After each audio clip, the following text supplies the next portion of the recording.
Hello and welcome back to Ganga Education. On this platform, you will find quality lectures relating to the field of law, competitive examination in legal domain, important legal facts and legal history, all explained in clear and structured manner. Criminology के इस lecture series में आज हम discuss करेंगे white collared crimes. Welcome to Ganga Education, your learning partner for law students. आज हम एक बहुत ही ज़बरदस्त और highly scoring exam topic cover करने वाले हैं, वाइट कॉलर क्राइम्स।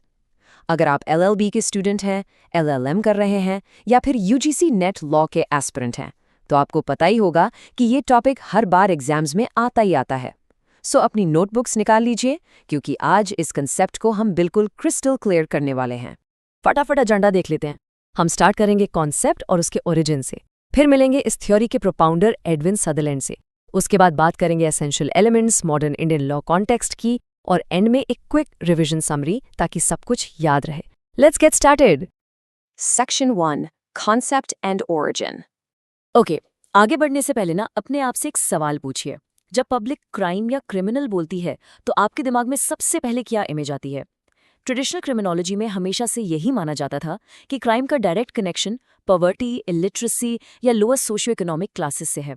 लोगों को लगता था कि क्राइम का मतलब सिर्फ चोरी, डकाती या फिजिकल वायलेंस है, जो लोग जनरली गरीबी या मजबूरी में आकर करते हैं। बट यू नो व्हाट, ये सोसाइटी का एक बहुत बड़ा मिसकंसेप्शन था। फिर आया साल 1939। UGC नेट एस्पिरेंट्स, ये साल आपके MCQs के लिए एब्सोल्युटली क्रूशियल है, इसलिए इसको अभी अपने नोट्स में मार्क कर लीजिए। 1939 में क्राइम को देखने का पूरा नजरिया ही पलट गया। ये वो वक्त था जब क्रिमिनोलॉजी में एक मैसिव पैराडाइम शिफ्ट आया। फोकस उन सड़क पर होने वाले क्राइम से हटकर सीधा बड़े बड़े AC ऑफिसेज में होने वाले क्राइम्स पर शिफ्ट हो गया। Section 2, the propounder, Edwin Sutherland. तो ये रेवोल्यूशन लाने वाले इंसान थे एडविन सदरलैंड। इन्होंने अमेरिकन सोशलॉजिकल सोसाइटी में पहली बार ये आइडिया प्रेजेंट किया कि एलीट लोग भी क्राइम करते हैं। LLB और LLM स्टूडेंट्स इस डेफिनेशन को वर्ड टू वर्ड याद कर लीजिए। सदरलैंड ने कहा था, a crime committed by a person of respectability and high social status in the course of his occupation. यहाँ दो टर्म्स बहुत ज़्यादा इंपॉर्टेंट है। पहला, रिस्पेक्टेबिलिटी, इसका मतलब सोसाइटी में ऑफेंडर का स्टेटस और इज्जत बहुत हाई होती है। और दूसरा, कोर्स ऑफ हिज ऑक्यूपेशन, मतलब ये क्राइम उन्होंने अपने बिजनेस या प्रोफेशन के दौरान किया है। ये थ्योरी बेसिकली ये कहती है कि एक एक्सपेंसिव सूट और टाई पहना हुआ टॉप प्रोफेशनल भी उतना ही बड़ा क्रिमिनल हो सकता है। ये स्लाइड इस डिफरेंस को ब्रिलियंटली इलस्ट्रेट करती है। ट्रेडिशनल व्यू सिर्फ lower class violent street crimes पर फोकस करता था, जो गरीबी से जुड़े थे, जबकि सदरलैंड ने हमारा ध्यान अपर क्लास एलीट्स और उनके ऑक्यूपेशनल क्राइम्स की तरफ खींचा। इन्होंने ये प्रूव किया कि भाई, क्राइम सिर्फ गरीबी की मजबूरी से नहीं होता, बल्कि लालच और अपॉर्चुनिटी की वजह से भी होता है। Section 3, essential elements and characteristics. अब आते हैं एसेंशियल एलिमेंट्स पर, और let me tell you, university exams में ये एक गारंटीड लॉन्ग आंसर क्वेश्चन है। सबसे पहली बात, इनकी नेचर नॉन वायलेंट होती है। इसमें कोई मारपीट या फिजिकल फोर्स नहीं होती। दूसरा, हाई सोशल स्टेटस, इन्हें आम लोग नहीं बल्कि रेप्यूटेड बिजनेसमैन, पॉलिटिशियंस या सीनियर ऑफिशियल्स करते हैं। तीसरा है ऑक्यूपेशनल कनेक्शन, मतलब ये लोग अपने प्रोफेशन और डेली जॉब का मिसयूज करते हैं। और चौथा, इनका एक ही मेन मोटिव होता है, और वो है सिर्फ और सिर्फ पैसा, द फाइनेंशियल मोटिव। इसके दूसरे पार्ट में देखिए, यहाँ डिसेप्शन एंड फ्रॉड का तगड़ा यूज होता है, यानी चीटिंग करना, लोगों को धोखा देना या अकाउंट्स और रिकॉर्ड्स को पूरी तरह मैनिपुलेट करना। एक और बहुत इंपॉर्टेंट पॉइंट ये है कि ये क्राइम्स कभी भी इम्पल्सिव नहीं होते। ऐसा नहीं है कि अचानक गुस्सा आया और किसी ने फ्रॉड कर दिया, नो वे। ये प्रॉपरली प्लान्ड एंड ऑर्गेनाइज्ड होते हैं। इनमें प्रॉपर डीप कंस्पिरेसी और केयरफुल प्लानिंग इन्वॉल्व होती है। इस थ्योरी की कैरेक्टरिस्टिक्स को अगर हम ध्यान से देखें तो समझ आता है कि ये क्राइम सोसाइटी के लिए इतने डेंजरस क्यों हैं। सबसे बड़ा रीजन है ब्रीच ऑफ ट्रस्ट। लोग इन प्रोफेशनल्स पर अंधा भरोसा करते हैं और वो उसी भरोसे को तोड़ते हैं। फिर आता है इनका कंसीलमेंट और कम्प्लेक्सिटी। इन क्राइम्स को डिटेक्ट करना सच में बहुत मुश्किल होता है, क्योंकि एविडेंस को हाईली टेक्निकल नॉलेज और कॉम्प्लेक्स डॉक्यूमेंटेशन के पीछे छुपा दिया जाता है। इसका इम्पैक्ट किसी एक पर्सन पर नहीं बल्कि पूरे देश की इकोनॉमी पर पड़ता है। हालांकि कुछ स्कॉलर्स इस थियरी को क्रिटिसाइज भी करते हैं। उनका मानना है कि ये कॉन्सेप्ट थोड़ा ज्यादा ब्रॉड हो गया है और स्ट्रिक्ट लीगल डेफिनेशंस को बिल्कुल इग्नोर कर देता है। Section 4, modern scope and Indian law context. अब आप सोच रहे होंगे कि 1939 की ये थ्योरी आज के टाइम में कितनी रेलेवेंट है। वेल, आज के ग्लोबलाइजेशन और टेक ड्रिवन वर्ल्ड में ये और भी ज़्यादा रेलेवेंट है। Corporate frauds, cyber scams, tax evasion और इनसाइडर ट्रेडिंग इसके परफेक्ट एग्जाम्पल्स हैं, जैसे कि इंडिया का फेमस हर्षद मेहता या सत्यम स्कैम। इन्हें हम जनरली दो कैटेगरीज में डिवाइड करते हैं, इंडिविजुअल क्राइम्स जो कोई एक अकेला प्रोफेशनल अपने लेवल पर करता है, और कॉर्पोरेट क्राइम्स जहां पूरी की पूरी कंपनी या ऑर्गेनाइजेशन अपने फायदे के लिए फ्रॉड करती है। Now what's really interesting about this slide इसकी ये ग्लोबल थियोरी सीधा हमारे इंडियन लीगल फ्रेमवर्क से कैसे मैप होती है। अगर एग्जाम में आपको इंडियन कॉन्टेक्स्ट पूछा जाए तो इन लॉज को डेफिनेटली मेंशन कीजिएगा। कॉर्पोरेट मिसकंडक्ट को डायरेक्टली डील करता है हमारा कंपनीज एक्ट। ब्राइबरी और करप्शन जैसी चीज़ों के लिए हमारे पास प्रिवेंशन ऑफ करप्शन एक्ट है।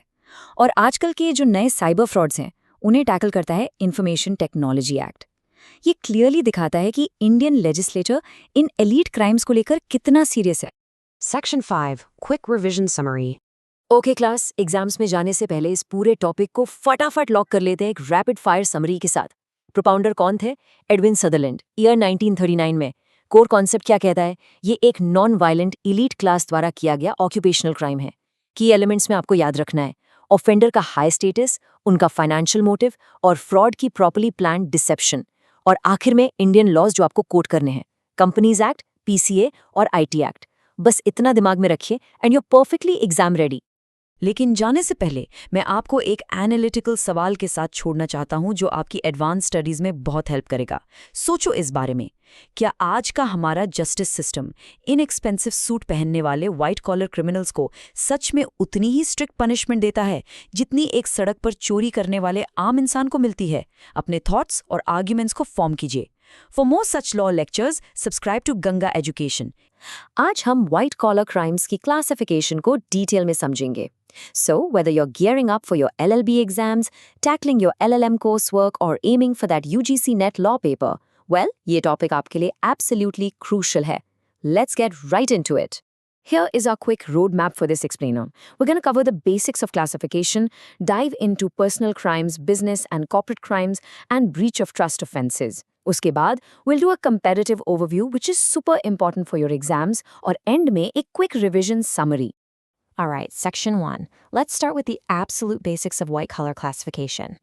Now, as law students, आप लोग already जानते हैं कि white collar crime term पहली बार एडविन सदरलैंड ने 1939 में कॉइन किया था, right? पर हम इन crimes को classify आखिर करते क्यों हैं? देखिए, it's primarily based on the nature of the offender और crime का context. हर white collar crime एक single bracket में fit नहीं होता। ये जानना जरूरी है कि क्राइम एक इंडिविजुअल ने किया है या फिर पूरी की पूरी कंपनी ने। This is how legal professionals figure out the true scope, method और सोसाइटी पर इसका real impact. Okay, moving to section 2, personal और इंडिविजुअल व्हाइट कलर क्राइम्स। ये वो क्राइम्स हैं जो एक सिंगल इंडिविजुअल एकदम इंडिपेंडेंट लेवल पर करता है, strictly for personal financial gain. Basically offender अपनी प्रोफेशनल पोजीशन और स्किल्स का गलत इस्तेमाल करता है। यहाँ वो किसी कंपनी पॉलिसी के अंडर काम नहीं कर रहा। He is literally just using his brains and position अपनी खुद की जेब भरने के लिए। एग्जाम पर्सपेक्टिव से you definitely need to remember these 4 key features. The biggest take away here, it's committed by a single individual for personal profit. और पता है सबसे इंटरेस्टिंग बात क्या है? एम्प्लॉयर को तो शायद भनक तक नहीं होती कि उनकी नाक के नीचे क्या चल रहा है। The whole shebang is about self-enrichment through the misuse of authority. To give you some concrete examples, मान लीजिए कोई bank officer internally fraudulent transactions कर रहा है, या फिर कोई लॉयर क्लाइंट से इलीगल फीस चार्ज कर रहा है। That falls right into this category. Ketan Parekh जैसे इंडिविजुअल्स का stock market manipulation, simple embezzlement of company funds या इनसाइडर ट्रेडिंग, ये सब प्राइम एग्जाम्पल्स हैं जो एग्जाम्स में डायरेक्ट MCQs बनकर आते हैं। अब अगर हम इनके नेचर की बात करें तो इनका स्केल कॉर्पोरेट क्राइम से थोड़ा लिमिटेड जरूर होता है और इन्हें ट्रेस करना स्लाइटली आसान भी है। But don't be fooled, the financial loss and breach of trust are still absolutely massive. I mean, एक सिंगल बैंक मैनेजर के फ्रॉड से इकोनॉमी भले ही क्रैश ना करे, पर उन लोगों का क्या जिनकी पूरी लाइफ सेविंग्स चली गई? The micro level impact is just devastating. Let's shift gears to Section 3, Business and Corporate Crimes. ये वो क्राइम्स हैं जो एक्चुअल हेडलाइंस बनाते हैं और लॉज चेंज करने पर मजबूर कर देते हैं। यहाँ ऑफेंडर कोई एक इंडिविजुअल नहीं है, बल्कि पूरी की पूरी कंपनी या कॉरपोरेशन होती है। When an entire business entity engages in unlawful activities directly during its commercial operations just to inflate that balance sheet, तब हम उसे business crime कहते हैं। Notice the massive shift here. हमारा मोटिव अब पर्सनल प्रॉफिट से बदलकर कॉर्पोरेट प्रॉफिट मैक्सिमाइजेशन बन चुका है, और ये सब एकदम कॉम्प्लेक्स लीगल और कॉर्पोरेट स्ट्रक्चर्स के पीछे छुपा होता है। यहाँ ग्रुप एक्शन इन्वॉल्व होता है, sometimes illegal activities literally company की अनरिटन पॉलिसी बन जाती हैं, deeply buried in accounting books and shell corporations. Think about the infamous Satyam scam in India, या फिर the Sahara case, or even large-scale environmental violations by huge factories. ये इसके perfect examples हैं। जब एक कंपनी सिस्टमैटिक तरीके से taxes evade करती है या पब्लिक को फॉल्स एडवर्टाइजिंग से धोखा देती है, the entire corporate veil becomes a massive tool for crime. इनका नेचर कैसा होता है? Well, the impact is on a completely different scale. It affects consumers, investors, and honestly the entire economy. Plus, इन complex structures की वजह से इन्हें detect करना is like finding a needle in a haystack. जब तक इन्वेस्टिगेटर्स को fraud का पता चलता है, हजारों इन्वेस्टर्स अपना पैसा खो चुके होते हैं। Everything is perfectly planned and executed by top tier professionals. Alright, moving on to section 4, breach of trust offences. ये तीसरी categories deeply tied to ethics. It's also known as occupational crimes. ये theory basically ये कहती है कि जब एक professional अपने क्लाइंट या एम्प्लॉयर के ट्रस्ट और लॉयल्टी को तोड़ता है, that is a direct breach of trust. एक क्लाइंट अपना पैसा, अपना कॉन्फिडेंशियल डेटा और अपनी सेफ्टी किसी प्रोफेशनल के हाथ में ट्रस्ट करके देता है। When that implicit duty is broken, crime happens. अब यहाँ पर फिड्यूशियरी ड्यूटी सबसे बड़ा कीवर्ड है। It is all about that relationship of trust and the misuse of confidential info. अपने लॉ एग्जाम्स के लिए ना इस फिड्यूशियरी ड्यूटी टर्म को स्पेसिफिकली हाईलाइट कर लीजिए। It's the absolute legal obligation to act in the best interest of another party. UGC net exams में यहाँ से फ्रीक्वेंटली क्वेश्चंस आते हैं। For example, a public servant taking bribes और a financial adviser misusing client funds, ये specifically इसी category में आते हैं। अगर एक एम्प्लॉई अपने कंपेटिटर को कॉन्फिडेंशियल ट्रेड सीक्रेट्स लीक कर देता है, that is also a severe occupational crime driven by a complete breach of trust. इस पर्टिकुलर क्राइम का सबसे बड़ा डेंजर ये है कि पूरी सोसाइटी का इंस्टीट्यूशन से भरोसा ही उठ जाता है, whether it's the public sector और द प्राइवेट सेक्टर।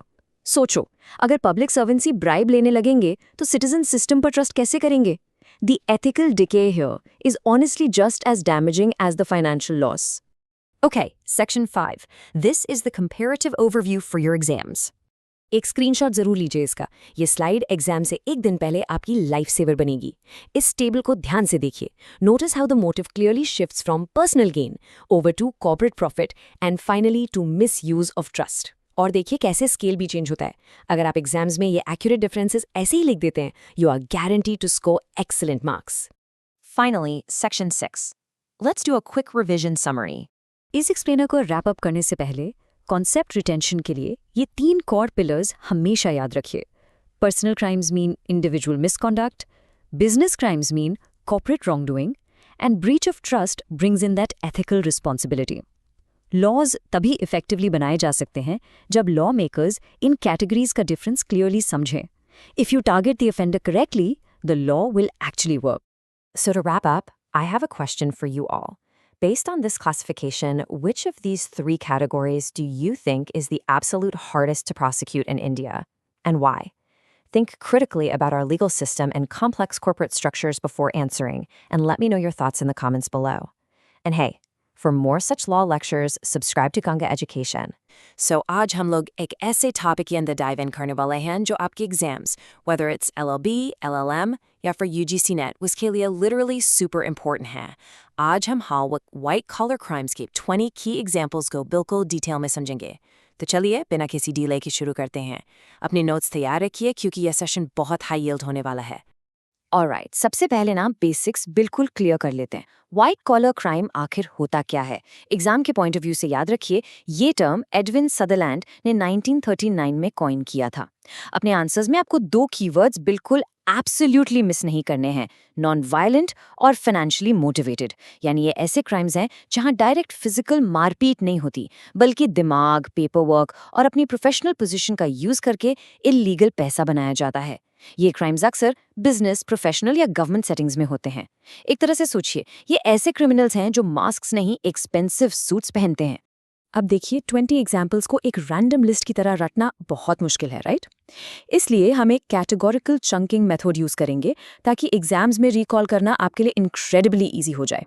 हमारा स्ट्रक्चर रहेगा फाइनेंशियल एंड बैंकिंग फ्रॉड्स, उसके बाद corporate and professional malpractices, then exploitation of public systems, उसके बाद पब्लिक हेल्थ एंड स्मगलिंग, और आखिर में एक quick revision.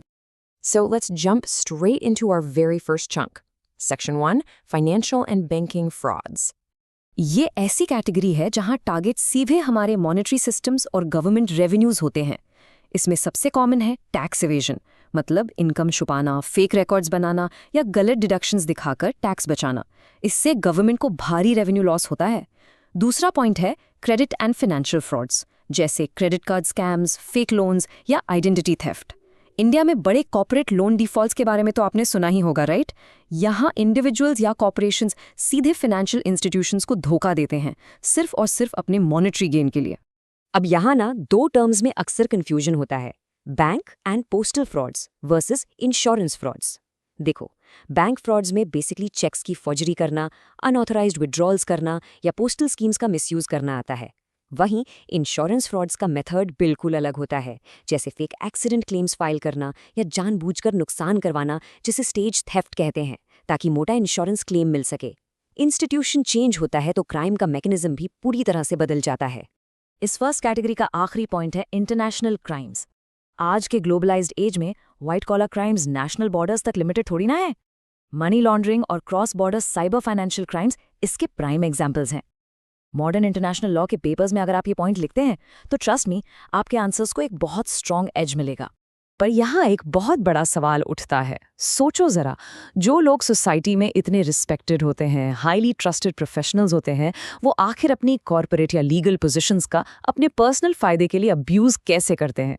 Let's explore this.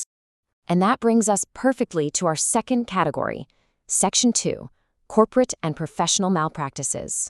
Students, ये पॉइंट एग्जाम के लिए जरूर मार्क कर लीजिए। यहाँ फोकस उन क्राइम्स पर है जहाँ अपराधी अपनी प्रोफेशनल स्टैंडिंग का फायदा उठाता है। लोग अक्सर इन 2 टर्म्स में कंफ्यूज होते हैं, एम्बेजलमेंट और सेल्फ डीलिंग। एम्बेजलमेंट का सिंपल मतलब है गबन, जब आपको कोई पैसा लीगली ट्रस्ट पर दिया गया हो और आप उसको मिस अप्रोप्रिएट कर लें।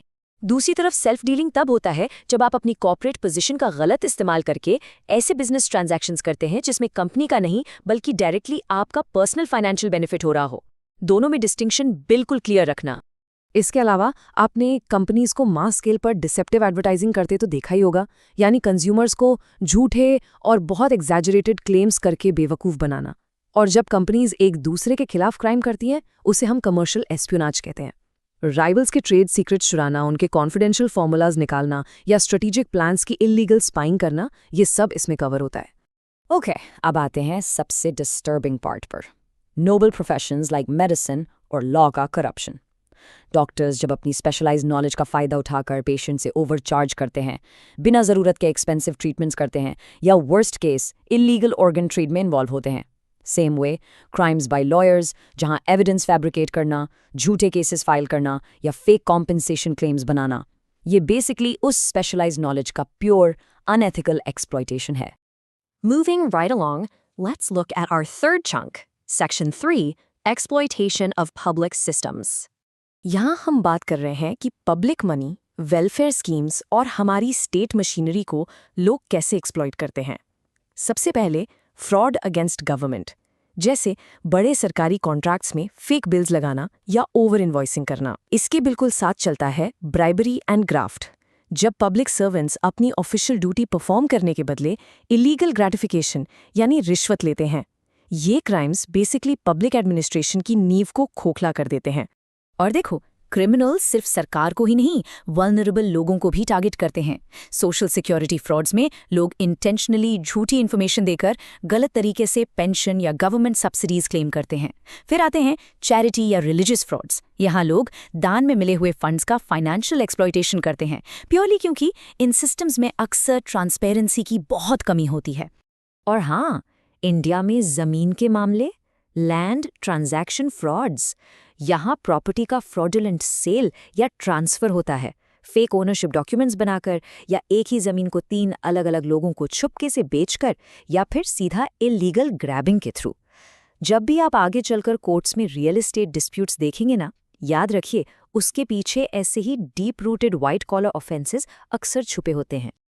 Finally, let's talk about our fourth and last category, Section 4, Public Health and Smuggling.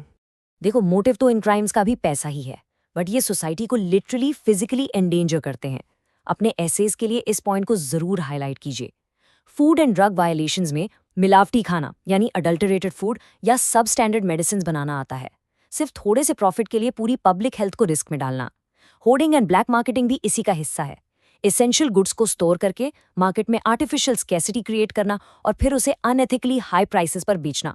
इसी कैटेगरी में आता है कस्टम्स ड्यूटी बचाने के लिए स्मगलिंग करना, बिना ऑथराइजेशन के शराब या drugs, illicit liquor and narcotics produce और सेल करना, और ह्यूमन ऑर्गन रैकेट्स चलाना।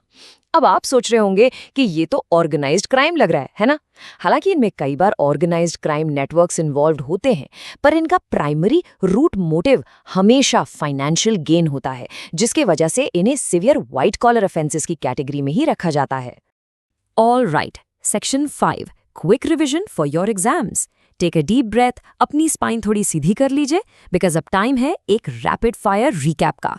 ये मेंटल नोट सीधा आपके फाइनल एग्जाम प्रिपरेशन के लिए है। एग्जाम में जब भी आपसे इन क्राइम्स का इम्पैक्ट पूछा जाए, you just have to write down this exact structure. White collar crimes भले ही नॉन वायलेंट होते हैं, पर इनका असर एब्सोल्युटली डेविस्टेटिंग है। फाइनेंशियल लॉस तो स्टेट और इंडिविजुअल्स को होता ही है, बट इसके साथ पब्लिक हार्म होता है जब हेल्थ एंड सेफ्टी एंडेंजर की जाती है। और सबसे क्रिटिकल पॉइंट है इरोजन ऑफ ट्रस्ट। जब फ्रॉड होता है तो सोसाइटी और इंस्टीट्यूशंस पर से एक आम आदमी का भरोसा बिल्कुल उठ जाता है। So to wrap it all up, हमने इन 20 एग्जाम्पल्स को 4 नीट चंक्स में ग्रुप किया: financial and banking, corporate and professional, public systems exploitation और पब्लिक हेल्थ एंड स्मगलिंग। और सबसे इंपॉर्टेंट जो आपको अपने आंसर के इंट्रोडक्शन में हमेशा लिखना है, इस थियरी के कोर ट्रेट्स। ये क्राइम्स डिवर्स हैं, कॉम्प्लेक्स हैं, नॉन वायलेंट हैं और स्ट्रिक्टली फाइनेंशियली मोटिवेटेड हैं। इन कीवर्ड्स को अपने दिमाग में बिल्कुल लॉक कर लीजिए। Let's leave you with this really powerful thought. Effective legal regulation and strict enforcement are essential to control these crimes. सिर्फ लॉज बना देना ही काफ़ी नहीं है, राइट? उनका प्रॉपरली इम्प्लीमेंट होना, उनका स्ट्रिक्ट इन्फोर्समेंट उससे भी कहीं ज़्यादा ज़रूरी है। जाते जाते एक आखिरी सवाल अपने आप से पूछिए, क्या हमारा सिस्टम इन सूट पहने हुए क्रिमिनल्स को हैंडल करने के लिए वाकई में तैयार है, या फिर कानून सिर्फ आम आदमी के लिए है? आई रियली होप इस लेक्चर से आपके सारे कॉन्सेप्ट्स बिल्कुल क्रिस्टल क्लियर हो गए होंगे। For more such law lectures, subscribe to Ganga education. आज की इस एक्सप्लेनर में ना हम 4 major types of white collar crimes को बिल्कुल ब्रेक डाउन करने वाले हैं। ये टर्म ओरिजिनली 1939 में सोशियोलॉजिस्ट एडविन सदरलैंड ने कॉइन किया था, और ट्रस्ट मी, ये टॉपिक आपके LLB, LLM और UGC नेट एग्जाम्स के लिए एब्सोल्युटली क्रूशियल है। तो चलिए बिना टाइम वेस्ट किए शुरू करते हैं और अपनी एग्जाम प्रेप को एकदम स्ट्रॉन्ग बनाते हैं। ओके, सो जल्दी से एजेंडा देख लेते हैं। हम कवर करेंगे फ्रॉड, फिर एक्सटॉर्शन, उसके बाद ब्राइबरी और फाइनली इनसाइडर ट्रेडिंग। और हाँ, एंड में एक क्विक एग्जाम रिवीजन भी है, so stick around for that. Alright, let's dive right into our very first category, जो है फ्रॉड यानी intentional cheating. So legal definition के हिसाब से फ्रॉड या चीटिंग एक्चुअली तब होती है जब इंटेंशनली डिसेप्टिव वर्ड्स या एक्शंस यूज करके किसी विक्टिम का फाइनेंशियल लॉस करवाया जाए। बेसिकली आप जानबूझकर किसी को धोखा दे रहे हैं, राइट? इंडियन कॉन्टेक्स्ट में इसे हम ट्रेडिशनल IPC के सेक्शन 420 और नए भारतीय न्याय संहिता यानी BNS के सेक्शन 318 के अंदर पीनलाइज करते हैं। अब ध्यान दीजिए, एग्जाम्स के लिए ये चारों की एलिमेंट्स सच में बहुत इंपॉर्टेंट है। अगर आप आंसर लिख रहे हैं तो इन पॉइंटर्स को बिल्कुल हाईलाइट कीजिए। स्पेशली ये जो इंटेंशन टू डिसीव है ना, यानी धोखा देने का इरादा और रिजल्ट में होने वाली फाइनेंशियल इंजरी। क्योंकि अगर विक्टिम ने आपकी झूठी बात पर विश्वास ही नहीं किया या उसे कोई नुकसान ही नहीं हुआ, तो फ्रॉड का चार्ज एस्टैब्लिश करना लिटरली बहुत मुश्किल हो जाता है। Let's look at a practical example to make this super clear. Imagine कीजिए, जोसेफ एक अपार्टमेंट रेंट पर लेने गया। वहां उसने एक आदमी से बात की जो खुद को लैंडलॉर्ड बता रहा था। लीज साइन हो गई, पैसे भी दे दिए गए, पर बाद में क्या पता चला, एक्चुअल लैंडलॉर्ड तो कोई और ही था। उस बंदे ने डिसीट यूज किया और जोसेफ को भारी नुकसान उठाना पड़ा। ये चीटिंग का एकदम टेक्स्ट बुक एग्जाम्पल है। Moving on to Section 2, extortion. Now extortion थोड़ा अलग है। यहाँ धोखे से ज्यादा ना कोवर्जन और थ्रेट का प्राइमरी यूज होता है। बेसिकली आप किसी को डरा धमकाकर पैसे निकलवा रहे हैं। इंडियन लॉ की बात करें तो ये आईपीसी सेक्शन 383 और बीएनएस सेक्शन 308 के अंडर एक मेजर ऑफेंस माना जाता है। और ये धमकी किसी भी तरह की हो सकती है, फिजिकल हार्म, प्रॉपर्टी डैमेज या फिर किसी की रेपुटेशन खराब करने की धमकी। इस क्राइम के एसेंशियल फीचर्स में ये जो थ्रेट और प्रेशर है, इसका होना सबसे ज्यादा जरूरी है। देखिए, विक्टिम यहाँ अपनी मर्जी से पैसे नहीं देता, बल्कि डर की वजह से लीगली मजबूर होकर कंप्लाई करता है। और इस प्रेशर के थ्रू जो भी बेनिफिट लिया जाता है ना, वो कंप्लीटली अनलॉफुल होता है। एक और सिनेरियो देखते हैं। मान लीजिए एक्स ने जेड की रेपुटेशन बर्बाद करने वाली कोई सेंसिटिव इन्फॉर्मेशन पब्लिश करने की धमकी दी। अब जेड अपने सोशल स्टैंडिंग को बचाने के डर से एक्स को चुपचाप पैसे पे कर देता है। यहाँ कोई फिजिकल फोर्स नहीं है, राइट, पर साइकोलॉजिकल थ्रेट जरूर है, और यही एक्सटॉर्शन का एब्सोल्यूट कोर एलिमेंट बनाता है। ओके, हमारा तीसरा मेजर ऑफेंस है ब्राइबरी। ब्राइबरी यानी रिश्वतखोरी पब्लिक एडमिनिस्ट्रेशन और कॉर्पोरेट वर्ल्ड दोनों के लिए एक बहुत बड़ा थ्रेट है। इसका सीधा सा मतलब है किसी अथॉरिटी फिगर को करप्ट इंटेंट के साथ वैल्यूएबल गिफ्ट्स, मनी या फेवर्स देना ताकि आपका काम निकल सके। इंडिया में इसे strictly prevention of corruption act 1988 के थ्रू गवर्न किया जाता है। और याद रखिए, इसमें रिश्वत देना, लेना और मांगना तीनों ही बिल्कुल इल्लीगल हैं। एग्जाम टिप है, आंसर लिखते वक्त करप्ट इंटेंशन और इन्फ्लुएंसेस ऑफिशियल डिसीजंस जैसे कीवर्ड्स का यूज जरूर करें। एग्जामिनर्स लिटरली इन टर्म्स को ढूंढते हैं आपकी कॉपी में। ब्राइबरी की सबसे बड़ी प्रॉब्लम ये है कि ये सोसाइटी में फेयरनेस और इंटेग्रिटी को कंप्लीटली अंडरमाइन कर देती है। कॉर्पोरेट वर्ल्ड के इस एग्जाम्पल पर गौर करते हैं। ड्रिल टेक कंपनी के वीपी ने अपना एक प्रोजेक्ट जल्दी पास कराने के लिए सिटी इंजीनियर को एजुकेशन फंड के नाम पर एक हैवी अमाउंट ऑफर किया। अब हम सब जानते हैं कि ये कोई चैरिटी नहीं थी, राइट? ये एक क्लियर ब्राइब थी जो ऑफिशियल पावर को इन्फ्लुएंस करने के लिए दी गई। अगर ये एक्सेप्ट हो जाती है तो दोनों पार्टीज ने एक सीरियस ऑफेंस कमिट किया है। अब चलते हैं अपने चौथे और आखिरी मेजर टाइप पर, सेक्शन 4, इनसाइडर ट्रेडिंग। ये crime purely securities laws, corporate governance और स्टॉक मार्केट से जुड़ा हुआ है। अगर कंपनी का कोई इनसाइडर ऐसी कॉन्फिडेंशियल इन्फॉर्मेशन यूज करके अनफेयर तरीके से शेयर्स की बाइंग एंड सेलिंग करता है जो पब्लिक डोमेन में अवेलेबल ही नहीं है, तो boss, that is insider trading. India में इसे सेबी स्पेसिफिकली अपनी इनसाइडर ट्रेडिंग रेगुलेशंस के अंडर प्रोसिक्यूट करती है। याद रखिए, इस कॉन्सेप्ट का एब्सोल्यूट कोर एलिमेंट है अनपब्लिश्ड प्राइस सेंसिटिव इन्फॉर्मेशन, यानी यूपीएससी का गलत फायदा उठाना। इस कॉन्फिडेंशियल इन्फॉर्मेशन के होने से उस इनसाइडर को आम पब्लिक इन्वेस्टर्स के ऊपर एक मैसिव अनफेयर एडवांटेज मिल जाता है, जो कि सिक्योरिटीज लॉज के अंदर स्ट्रिक्टली 100% इलीगल है। फॉर एग्जाम्पल, इस केस स्टडी में देखिए, जेफ ने एक अपकमिंग मेडिकल डिवाइस लॉन्च की। सीक्रेट न्यूज पब्लिक होने से पहले ही अपनी फैमिली और फ्रेंड्स को दे दी। उन्होंने फटाफट शेयर्स सस्ते में खरीद लिए और अनाउंसमेंट के बाद जैसे ही शेयर का दाम बढ़ा, उन्होंने इल्लीगल प्रॉफिट कमाया। पब्लिक इन्वेस्टर्स के मुकाबले उनको ये जो अनफेयर एडवांटेज मिला ना, वही इनसाइडर ट्रेडिंग का जुर्म है। Alright, section 5, the quick exam revision. सभी एलएलबी, एलएलएम और यूजीसी नेट एस्पिरेंट्स इस कंपैरेटिव एनालिसिस टेबल का स्क्रीनशॉट ले लीजिए। इन चारों क्राइम्स के कोर एक्शंस और रिजल्ट्स को जल्दी से कंपेयर करते हैं।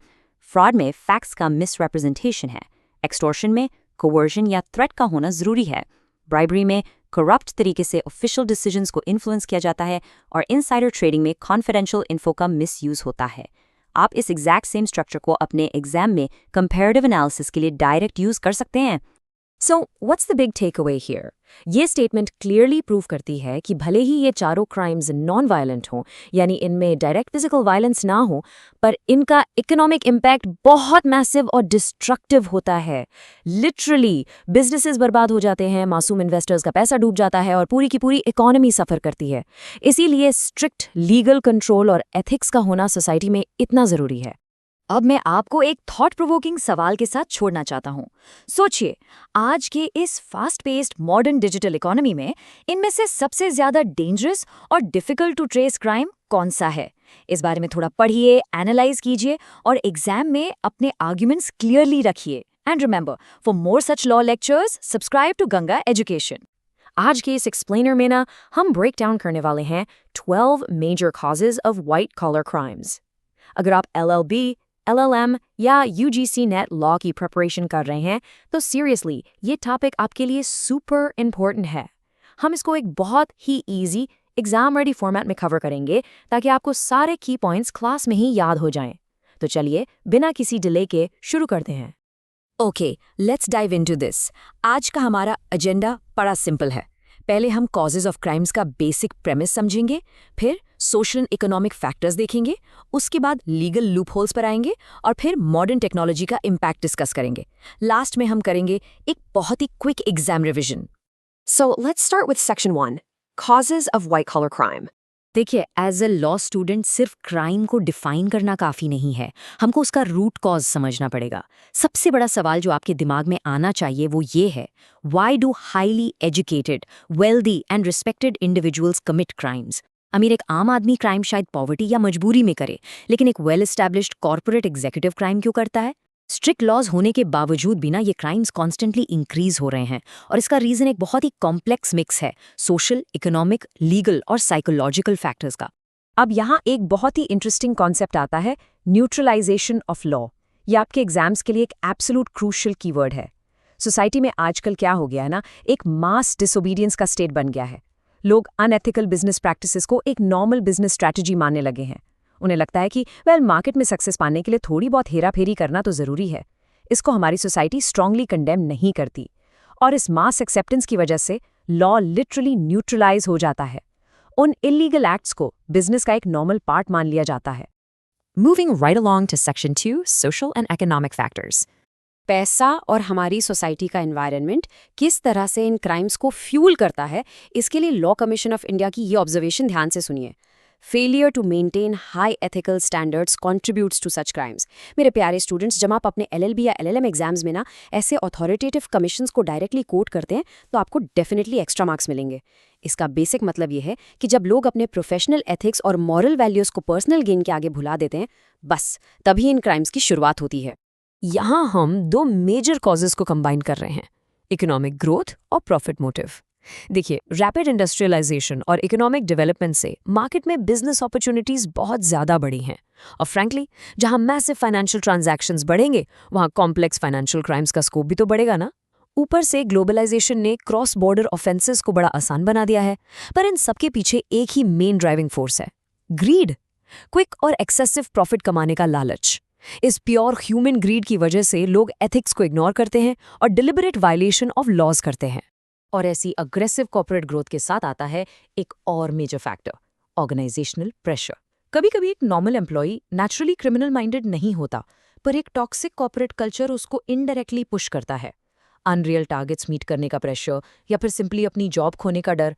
ऐसे सिवियर प्रेशर में आकर नॉर्मल हार्ड वर्किंग एम्प्लॉयज भी अनएथिकल प्रैक्टिसेस में इन्वॉल्व हो जाते हैं, क्योंकि कॉर्पोरेट सिस्टम उन्हें ऐसी चॉइसेस लेने पर लिटरली मजबूर कर देता है। Okay, let's shift gears and move to Section 3, Legal Loopholes and Leniency. Society और ग्रीड तो अपनी जगह ठीक है, पर हमारा जस्टिस सिस्टम खुद कहाँ वीक पड़ रहा है? ये है sympathy in the legal system. ये हमारे लीगल सिस्टम का एक काफ़ी हार्श ट्रूथ है। जजेस और लॉ इन्फोर्समेंट अथॉरिटीज़ कई बार इन वाइट कॉलर ऑफेंडर्स के वर्ड्स और प्रोफेशनल अपीयरेंस से इन्फ्लुएंस हो जाते हैं। क्योंकि ऑफेंडर का हाई सोशल स्टेटस होता है, हाईली एजुकेटेड प्रोफाइल होता है, तो उसको फ्रीक्वेंटली लीनियंसी मिल जाती है। और ध्यान रखिए, जब स्ट्रिक्ट पनिशमेंट नहीं मिलती तो लॉ का डर सिस्टम से बिल्कुल ख़त्म हो जाता है। ये क्लियरली आने वाले वाइट कॉलर क्राइम्स की रेपिटेशन को इनकरेज करता है। अब ध्यान दीजिए इस मैसिव कॉन्ट्रास्ट पर between the criminal and the victim. ये ब्रिलियंटली इलिस्ट्रेट करता है कि प्रॉब्लम कितनी डीप है। एक तरफ ऑफेंडर्स हैं जो हाईली इंटेलिजेंट, स्किल्ड और सोशली रिस्पेक्टेड हैं। वो अपने नॉलेज, अपनी डिग्री और अपनी पोजीशन का यूज करके सोफिस्टिकेटेड क्राइम्स प्लान करते हैं ताकि किसी को शक ही ना हो। दूसरी तरफ जनरल पब्लिक को अपने राइट्स और इन वाइट कॉलर क्राइम्स के नेचर की पब्लिक अवेयरनेस ही नहीं होती। इस इग्नोरेंस की वजह से एक आम आदमी को ईजिली डिसीव किया जा सकता है बिना किसी ऑपोजिशन के।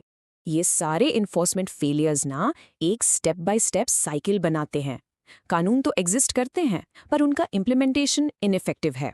करप्शन, इन्वेस्टिगेशन डिलेज और हैंडलिंग अथॉरिटीज में लैक ऑफ एक्सपर्टीज की वजह से। ट्रेडिशनल क्राइम्स जैसे मर्डर या थेफ्ट के कंपैरिजन में इनके ट्रायल्स बहुत लेंदी होते हैं और पनिशमेंट्स काफ़ी लेस सिवियर होते हैं। यहाँ मेरे सभी लॉ एस्पिरेंट्स प्लीज नोट करें, इस पूरे साइकिल का फाइनल रिजल्ट होता है a drastic reduction in the deterrent effect of the law. ये डिटरेंट इफेक्ट एक एब्सोल्यूट गोल्डन कीवर्ड है जिसे आपको अपने एग्जाम पेपर में जरूर यूज करना है। Alright, now let's look at Section 4, Modern Complexity and Technology. Modern advancements ने नाम इन क्रिमिनल्स को कैच करना सच में बहुत कॉम्प्लेक्स बना दिया है। आज के modern financial and corporate frameworks highly technical और इंटरकनेक्टेड हैं। इस लेवल की शेयर कॉम्प्लेक्सिटी एक सॉलिड शील्ड की तरह काम करती है इन क्रिमिनल्स के लिए। इन क्राइम्स को इनिशियल स्टेज पर डिटेक्ट करना ही इतना मुश्किल और टाइम कंज्यूमिंग हो जाता है। ऐसे एनवायरनमेंट में जब तक इन्वेस्टिगेटिंग एजेंसी को कुछ पता चलता है तब तक क्रिमिनल स्मूथली लीगल और रेगुलेटरी फ्रेमवर्क्स के लूपहोल्स को एक्सप्लॉइट कर चुके होते हैं। So the extremely crucial point here is the influence of technology. Technology के एडवांसमेंट्स की वजह से आज साइबर फ्रॉड्स एक्सपोनेंशियल रेट पर बढ़ गए हैं। इंटरनेट ना क्रिमिनल्स को एक शील्ड ऑफ एनोनिमिटी देता है, मतलब उनकी आइडेंटिटी बिल्कुल छुपी रहती है। अब massive financial crimes digital platforms पे फिजिकली प्रेजेंट हुए बिना कमिट किए जाते हैं। टेक्नोलॉजी ने इन वाइट कॉलर क्रिमिनल्स को लिटरली एक नया इनविजिबल प्लेग्राउंड प्रोवाइड कर दिया है। And finally, Section 5, Quick Exam Revision. अगर कल ही आपका LLB, LLM या UGC नेट का पेपर है तो जल्दी से इसके नोट्स बना लीजिए। हमने उन सारे 12 कॉजेस को इन 4 इजी हेडिंग्स में डाल दिया है। सोशल के अंदर आप हेडिंग्स लिखेंगे mass acceptance, lack of ethics और ऑर्गेनाइजेशनल प्रेशर। इकोनॉमिक सेक्शन में आएगा इंडस्ट्रियलाइजेशन और profit motive with greed. Legal heading जब आप लिखेंगे तो सिस्टमैटिक लीनियंसी, वीक इन्फोर्समेंट और लो पनिशमेंट एक्सप्लेन करेंगे। और finally modern and tech section में system complexity, intelligence of criminals, cyber influence और पब्लिक इग्नोरेंस डालेंगे। अगर आप इन 4 कैटेगरीज को ध्यान रखेंगे तो आप अपने लॉन्ग फॉर्म क्वेश्चंस बहुत ही प्रॉपर्ली स्ट्रक्चर कर पाएंगे। सोर्स मटेरियल के अकॉर्डिंग इन सभी कॉम्प्लेक्स प्रॉब्लम्स को टैकल करने का सल्यूशन सिर्फ एक कंबाइंड अप्रोच में ही मिल सकता है। देखिए, सिर्फ पेपर पर स्ट्रिक्ट लॉज बनाने से काम बिल्कुल नहीं चलेगा। हमें strong legal enforcement and execution चाहिए। हमें बेसिक लेवल से, अर्ली स्कूलिंग से ही एथिकल एजुकेशन स्टार्ट करनी होगी। उसके साथ साथ जनरल पब्लिक की अवेयरनेस बढ़ाना और बड़ी इंस्टीट्यूशंस की स्ट्रिक्ट अकाउंटेबिलिटी सेट करना बहुत जरूरी है। It essentially requires a massive coordinated combined effort of law, society and governance. तो इस पूरे डिटेल्ड एनालिसिस के बाद मैं आपसे एक बहुत ही प्रोवोकेटिव सवाल पूछती हूँ। Can our legal system ever truly outsmart the elite? क्या हमारे लॉ एनफोर्समेंट एजेंसीज कभी इन power holding highly intelligent elite criminal से कंटिन्यूअसली एक कदम आगे रह पाएंगे? इस बारे में बिल्कुल सोचिएगा। आई होप इस डिटेल लेक्चर से आपके सारे concepts exam point of view से बिल्कुल क्लियर और मेमोराइज्ड हो गए होंगे। For more such law lectures subscribe to Ganga education. आज के इस स्पेशल लेक्चर में we're diving into a super crucial topic, implications of white collar crimes. देखिए, अगर आप LLB, LLM या फिर UGC नेट लॉ की प्रिपरेशन कर रहे हैं ना, तो ये क्लास एब्सोल्युटली एग्जाम फोकस्ड होने वाली है आपके लिए। सो ग्रैब योर नोटबुक्स और चलिए शुरू करते हैं। Okay, let's dive right in by debunking the biggest myth out there about white collar crimes. Society में ना एक बहुत आम गलतफहमी है कि यार ये तो बस माइनर अनएथिकल बिजनेस प्रैक्टिसेस हैं। But reality is completely different. ये बहुत ही सीरियस क्रिमिनल ऑफेंसेस हैं। क्रिमिनोलॉजिस्ट एडविन सदरलैंड ने 1939 में पहली बार ये टर्म कॉइन किया था to describe crimes committed by people of high social status. उनका कहना था कि इनका सोसाइटी और इकोनॉमी पर बहुत डीप सोशियो इकोनॉमिक हार्म होता है। तो एग्जाम्स में ना चीज़ों को याद रखना आसान हो, इसलिए आज का हमारा एजेंडा 5 लॉजिकल पार्ट्स में डिवाइडेड है। First, decoding white collar crimes. Second, socio economic damage. Third, institutional and governance impact. Fourth, psychological and national impact. और एंड में number 5, a quick exam revision. All right, let's start with Section 1, Decoding White-Collar Crimes, Beyond Unethical Practices. So the most crucial point here is इनका असली definition और implication आखिर है क्या? देखिए, एक ट्रेडिशनल वायलेंट क्राइम ना डायरेक्टली एक इंडिविजुअल को हार्म करता है, बट वाइट कॉलर क्राइम्स जो सदरलैंड कहते हैं कि इन द कॉस्ट ऑफ वंस ऑक्यूपेशन किए जाते हैं, उनका एक मैसिव सिस्टमैटिक रिपल इफेक्ट होता है। पूरा का पूरा सोशल और इकोनॉमिक स्ट्रक्चर हिल जाता है, वाइड स्प्रेड फाइनेंशियल डैमेज होता है और हमारे सिस्टम्स लिटरली वीकन हो जाते हैं।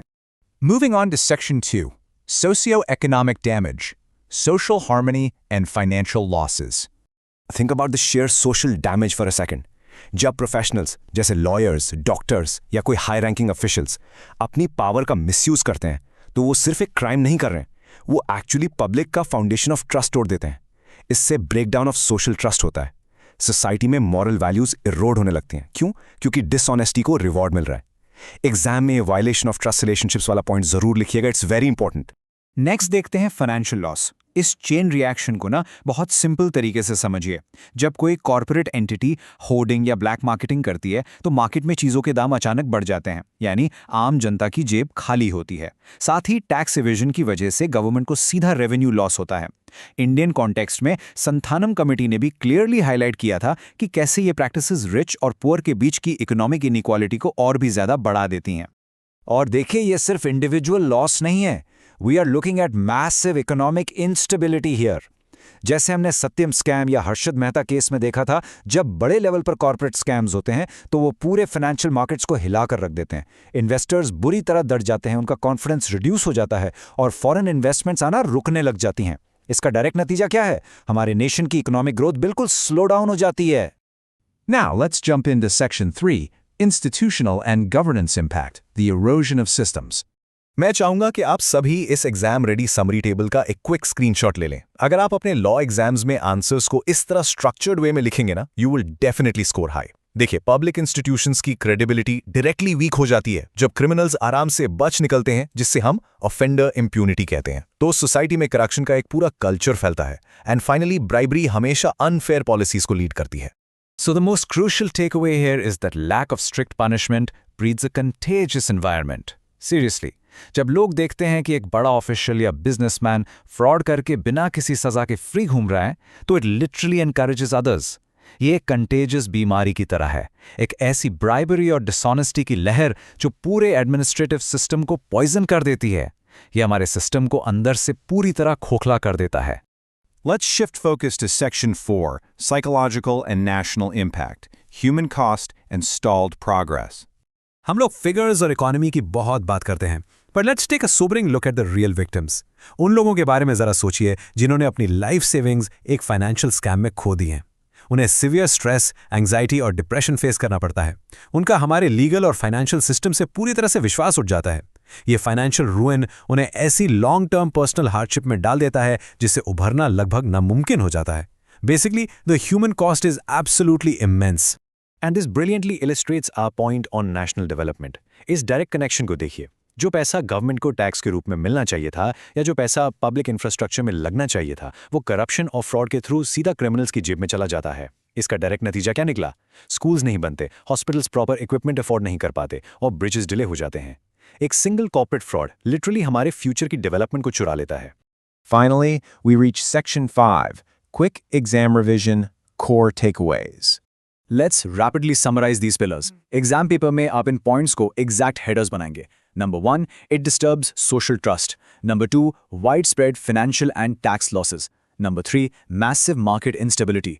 4, weakens institutional credibility. 5, breeds a corruption culture. 6, stalls infrastructure development. And 7, severe victim anxiety. और हाँ, हमेशा याद रखिए, अपनी इंट्रोडक्शन में एडविन सदरलैंड का नाम और 1939 का साल मेंशन करना बिल्कुल मत भूलिएगा। To wrap up today's explainer, I want to leave you with this powerful concluding thought, जो आप अपने एग्जाम आंसर्स के कंक्लूजन में लिटरली वर्बेटम लिख सकते हैं। White collar crimes are not merely unethical practices, but serious criminal offenses requiring strict legal action and societal awareness. ये society की फाउंडेशन के लिए एक बहुत बड़ा थ्रेट है। मुझे उम्मीद है आज का लेक्चर आपकी तैयारी में हेल्पफुल रहा होगा। For more such law lectures, subscribe to Ganga Education. आज के इस एक्सप्लेनर में ना हम उन हिडन फैक्टर्स को समझेंगे जो वाइट कॉलर क्राइम्स को असल में ट्रिगर करते हैं। ये पूरा कॉन्सेप्ट सबसे पहले एडविन सदरलैंड ने 1939 में इंट्रोड्यूस किया था। तो चलिए डाइव इन करते हैं और देखते हैं कि मॉडर्न कॉर्पोरेट वर्ल्ड में ये बड़ी बड़े क्राइम्स एक्चुअली ऑपरेट कैसे करते हैं। अब देखिए, सोशियोलॉजिकल स्कूल ऑफ क्रिमिनोलॉजी के मुताबिक ये क्राइम्स ना अचानक से आउट ऑफ नोवेयर नहीं होते हैं। इनके पीछे बहुत स्पेसिफिक ऑर्गेनाइजेशनल, साइकोलॉजिकल और स्ट्रक्चरल रीजंस छिपे होते हैं। रियलिटी में सिस्टम के अंदर ही कुछ ऐसे ड्राइवर्स काम कर रहे होते हैं जो इन ऑफेंसेस को सीक्रेटली ग्रो करने और फ्रैंकली नॉर्मलाइज करने में हेल्प करते हैं। आज हम लिटरली इन्हीं ड्राइवर्स का इन डेप्थ एनालिसिस करेंगे। LLB, LLM और UGC नेट एग्जाम्स के पॉइंट ऑफ व्यू से आपको ये 4 मेन फैक्टर्स ध्यान में रखने हैं। पहला, इल कंसिडर्ड जॉब इंसेंटिव्स। दूसरा, lack of emphasis on ethics. तीसरा, इंडस्ट्री वाइड कल्चर। और चौथा, द स्लिपरी स्लोप इफेक्ट। तो शुरुआत करते हैं पहले फैक्टर से, इल कंसिडर्ड जॉब इंसेंटिव्स। बेसिकली इसका सिंपल मीनिंग ये है कि जब कंपनीज गलत इंसेंटिव्स या बहुत ही अनरियलिस्टिक गोल्स सेट कर देती हैं तो लोग इल्लीगल रास्ते अपनाने पर मजबूर हो जाते हैं। उन्हें लगने लगता है कि भाई अगर टारगेट्स पूरे नहीं हुए तो सीधा उनकी जॉब डेंजर में आ जाएगी। सोचिए, जब मैनेजमेंट का सारा फोकस सिर्फ टारगेट्स और परफॉर्मेंस ओनली मेट्रिक्स पर होगा तो रिजल्ट क्या निकलेगा? Excessive pressure, right? और इस हैवी प्रेशर में आकर एम्प्लॉयज रिवॉर्ड्स पाने के लिए फ्रॉड या रिकॉर्ड्स की मैनिपुलेशन का सहारा लेने लगते हैं, जैसे हमने पास्ट में कई बड़े इंडियन कॉर्पोरेट फ्रॉड्स में क्लियरली देखा है। क्योंकि यहाँ इवैल्यूएशन बैलेंस नहीं होता, एथिक्स को साइड कर दिया जाता है और रिस्क ऑफ मिसकंडक्ट हमेशा पीक पर रहता है। इस सेक्शन का सबसे बड़ा टेकअवे ये निकलता है कि रिवॉर्ड सिस्टम्स हमेशा वेल प्लान, ट्रांसपेरेंट और टोटली एथिकली अलाइंड होने चाहिए। एग्जाम्स में अपना आर्ग्यूमेंट बिल्ड करते वक्त हमेशा यह हाईलाइट करें कि एक good management should motivate employees without pushing them into corruption. आगे बढ़ते हैं दूसरे सेक्शन पर, जो है lack of emphasis on ethics. जब किसी कंपनी का मॉरल कंपस वीक होता है ना, तो हम उसको एथिकल डेफिसिट कहते हैं। इस पे ध्यान दीजिए, the absence of strong ethical standards. जब अपर मैनेजमेंट खुद एथिक्स को सीरियसली नहीं लेती तो वहां इलीगल बिहेवियर बहुत ही इजीली और बिना किसी डर के पनपने लगता है। It's almost like a free pass for misconduct. ऐसे ऑर्गेनाइजेशंस में clear code of conduct completely missing होता है। अकाउंटेबिलिटी मैकेनिज्म्स इतने वीक होते हैं कि पूरी कॉर्पोरेट गवर्नेंस फेल हो जाती है। और इसमें सबसे खतरनाक बात क्या है पता है? लोगों को लगता है कि बस रिजल्ट्स लाने, इंटेग्रिटी चाहे बाहर में जाए। ऐसे टॉक्सिक माहौल में अनएथिकल एक्शंस रूटीनली टॉलरेट किए जाते हैं, जैसे कि वो कोई बड़ी बात ही ना हो। इसी वजह से प्रॉपर एथिकल ट्रेनिंग और स्ट्रिक्ट अकाउंटेबिलिटी मैकेनिज्म सेट करना एब्सोल्युटली क्रूशियल है इन क्राइम्स को रोकने के लिए। ये स्पेसिफिक टेकअवे पॉइंट आपके सॉल्यूशंस वाले ऐसे क्वेश्चंस के लिए एकदम परफेक्ट बुलेट पॉइंट बनेगा। अब आते हैं तीसरे इंपॉर्टेंट फैक्टर पर, industry wide reputation and culture. ये पॉइंट ना इंडस्ट्री नॉर्मलाइजेशन के कॉन्सेप्ट को बड़ा अच्छे से समझाता है। जो पूरी की पूरी इंडस्ट्री में, चाहे वो फाइनेंस सेक्टर हो, रियल एस्टेट हो या हेल्थ केयर, करप्शन एक आम बात हो जाए तो नए प्रोफेशनल्स भी आकर उसे नॉर्मल मान लेते हैं। उन्हें लगता है कि चलो यही स्टैंडर्ड प्रैक्टिस है और वो उसे ब्लाइंडली फॉलो करने लगते हैं। असल में होता क्या है, जब entire industries established legal norms के बाहर ऑपरेट करती हैं तो मिसकंडक्ट कंप्लीटली नॉर्मलाइज हो जाता है। लोग ये सोचने लगते हैं कि इस कट थ्रोट कंपेटिटिव एनवायरनमेंट में सर्वाइव करने के लिए इलीगल तरीके अपनाना तो जरूरी है। और ये सर्वाइवल इंस्टिंक्ट धीरे धीरे एक बहुत डेंजरस कलेक्टिव माइंडसेट क्रिएट कर देती है। एज अ रिजल्ट पूरी की पूरी इंडस्ट्री का नाम खराब हो जाता है और ये wide spread corruption public trust को पूरी तरह डिस्ट्रॉय कर देता है। इसलिए सेबी और सीसीआई जैसे वॉचडॉग्स और हैवी रेगुलेशंस की सख्त जरूरत पड़ती है सिस्टम को क्लीन रखने के लिए। चलिए अब डिस्कस करते हैं हमारा चौथा और आखिरी factor, the slippery slope effect. ये थ्योरी बेसिकली ये कहती है कि बड़े बड़े वाइट कॉलर क्राइम्स हमेशा छोटी गलतियों से शुरू होते हैं। जैसे एक स्लिपरी स्लोप पर अगर आपने एक बार फिसलना शुरू किया तो आप सीधा नीचे ही गिरेंगे, वैसे ही initially unchecked unethical actions time के साथ धीरे धीरे सीरियस इलीगल एक्टिविटीज में एस्केलेट हो जाते हैं।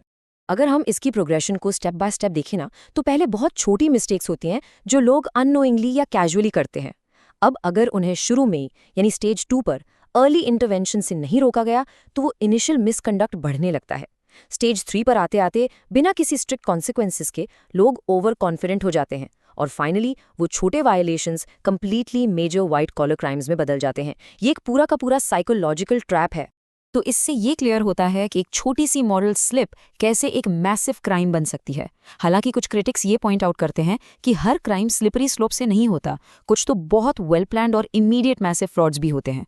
फिर भी प्रैक्टिकल कॉर्पोरेट वर्ल्ड में ये थ्योरी बहुत ज़्यादा रेलेवेंट है। ऑल राइट, आगे बढ़ते हैं हमारी क्विक एग्जाम रिवीजन समरी की तरफ। तो आप जब भी अपने सब्जेक्टिव आंसर्स लिखें, उनके कंक्लूजन में हमेशा ये मेंशन करें कि कोर प्रॉब्लम सिर्फ इंडिविजुअल्स नहीं हैं, बल्कि ऑर्गेनाइजेशनल, साइकोलॉजिकल और स्ट्रक्चरल फैक्टर्स हैं। इन क्राइम्स की प्रिवेंशन के लिए ना proper organisational policies, strong ethical governance और वाइड अवेयरनेस क्रिएट करने की बहुत ज़रूरत है। अल्टीमेटली इन्हीं स्टेप्स को एड्रेस करके इन क्राइम्स को रोका जा सकता है और लॉन्ग टर्म अकाउंटेबिलिटी प्रमोट की जा सकती है। ये समरी टेबल आपके रिवीजन नोट्स के लिए एक परफेक्ट टूल है। चारों फैक्टर्स और उनके एग्जैक्ट रिजल्ट्स यहाँ नीट एंड क्लीन वे में समराइज्ड हैं। आई हाईली रेकमेंड कि उन एग्जैक्ट फ्रेजेस को याद रखने के लिए आप अभी इसका स्क्रीनशॉट ले लीजिए, ताकि एग्जाम हॉल में आप इन्हें तुरंत रिकॉल कर सकें। जाते जाते 1 मिनट के लिए सोचिए इस बारे में कि अगर ऑर्गेनाइजेशंस और उनका एनवायरनमेंट ही बिहेवियर शेप करते हैं, तो लॉ को सिर्फ पनिश करने की बजाय प्रोएक्टिव कैसे बनाया जाए। ये एक ब्रिलियंट डिबेट टॉपिक है आपके नेक्स्ट सेमिनार के लिए।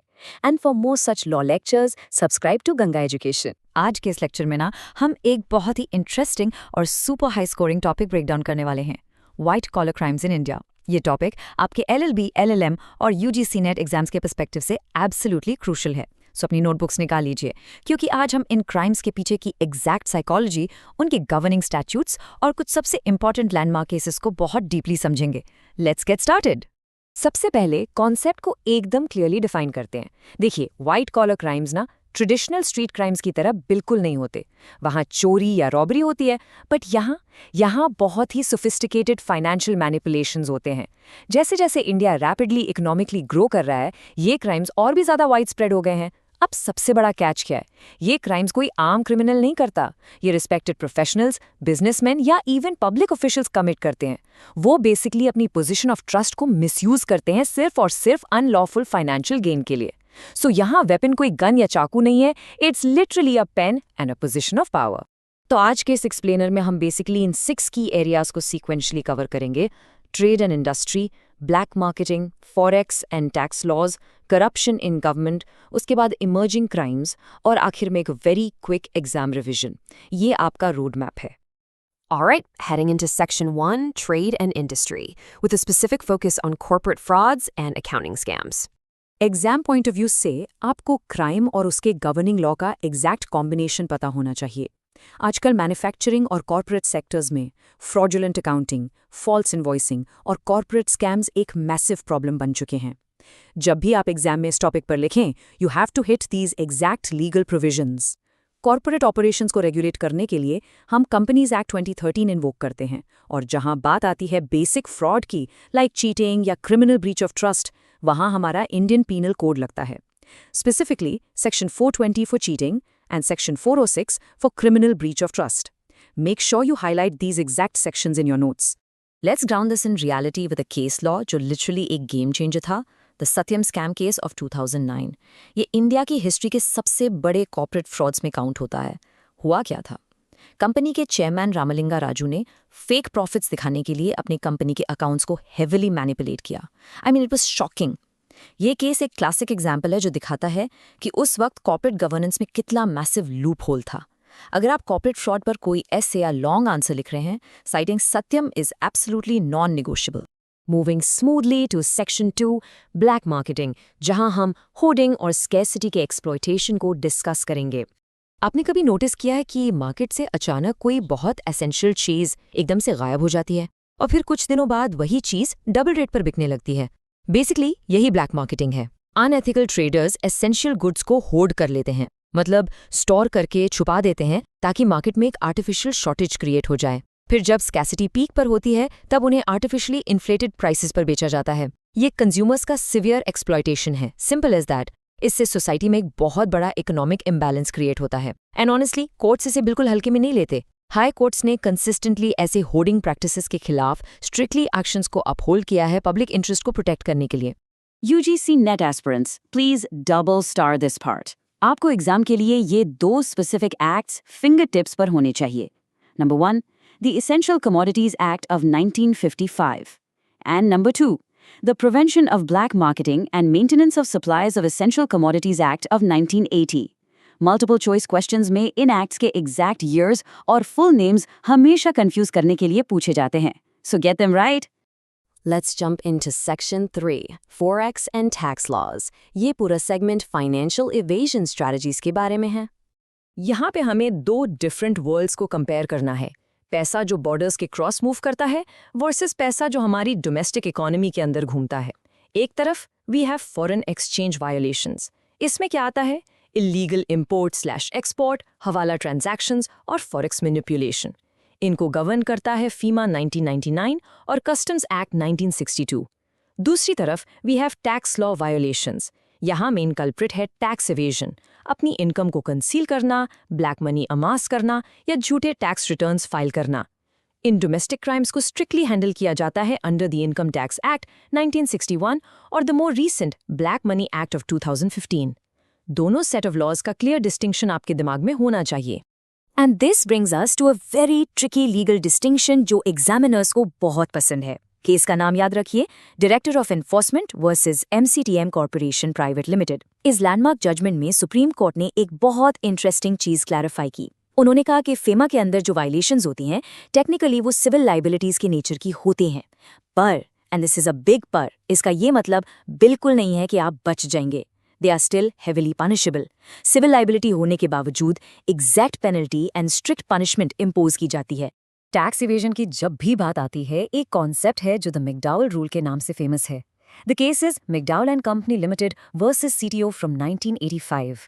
सुप्रीम कोर्ट ने इस केस में एक बहुत क्लियर लाइन ड्रॉ की थी बिटवीन लेजिटिमेट टैक्स प्लानिंग और इल्लीगल टैक्स इवेजन. उन्होंने होल्ड किया कि टैक्स बचाने के लिए अगर आप कलरेबल डिवाइसेस का यूज करते हैं तो वो कंप्लीटली इल्लीगल है. कलरेबल डिवाइसेस का सिंपल मीनिंग है ऐसी चालाक स्कीम्स या डमी अरेंजमेंट्स क्रिएट करना जिनका सोल पर्पस सिर्फ और सिर्फ टैक्स चोरी करना हो. ये term colourable devices, it's absolute gold for your exams. Use it. Moving forward to Section 4, Corruption in Government, and specifically the misuse of public office. So, जब पब्लिक पावर को कोई अपने पर्सनल गेन के लिए लेवरेज करता है तब हमें सिस्टेमिक करप्शन देखने को मिलता है. But why does it actually happen? Basically greed, lack of proper accountability और लॉज का वीक एनफोर्समेंट इसके सबसे बड़े ड्राइवर्स हैं. ऐसे पब्लिक सर्वेंट्स को रोकने के लिए हमारे पास प्रिवेंशन ऑफ करप्शन एक्ट 1988 और लोकपाल एंड लोकायुक्ताज एक्ट 2013 मौजूद हैं. अब अगर आपको एग्जाम में इसका कोई मैसिव स्केल एग्जाम्पल देना हो तो the 2G spectrum case of 2010 से बेटर कुछ नहीं है. यहाँ टेलीकॉम लाइसेंसेस के एलोकेशन में इतनी मैसिव इरेगुलरिटीज हुई थी कि इसने पूरे देश को हिलाकर रख दिया था. लेकिन देखिए, ऐसी मैसिव करप्शन को एक्सपोज कौन करेगा? हमारी इन्वेस्टिगेटिव एजेंसीज, और उनका इंडिपेंडेंट होना लाजमी है. यहीं पर Vineet Narayan v union of India 1997 का जुडिशियल इंटरवेंशन पिक्चर में आता है. इस जजमेंट ने हिस्टोरिकली CBI जैसी एजेंसीज की इंडिपेंडेंस को इतना स्ट्रांगली एनफोर्स किया ताकि पॉलिटिकल मास्टर्स की किसी भी प्रेशर के बिना high profile white collar crimes की बिल्कुल फेयर और ट्रांसपेरेंट इन्वेस्टिगेशन हो सके. सेक्शन 5 पर आते हैं, emerging crimes in the modern white collar era. Traditional crimes तो ठीक है, पर अब जमाना डिजिटल हो चुका है, राइट? मॉडर्न एज में टोटली नई कॉम्प्लेक्सिटीज आ गई हैं. आज के सबसे प्रेवलेंट ऑफेंसेस में टॉप पर हैं साइबर फ्रॉड्स, जिनके लिए we invoke the information technology act of 2000. फिर आता है मनी लॉन्ड्रिंग, वही ब्लैक मनी को शेल कंपनीज के थ्रू व्हाइट में कन्वर्ट करना. इसको टैकल करने के लिए we have the prevention of money laundering act यानी PMLA 2002. And lastly we have these massive banking frauds. Nirav Modi वाला PNB स्कैम तो आप सबको याद ही होगा. जब भी आप अपना पेपर लिखें, make sure you match these modern offenses with their exact corresponding modern statutes. Alright, we've reached our final section, the quick exam revision. Let's lock this into your memory.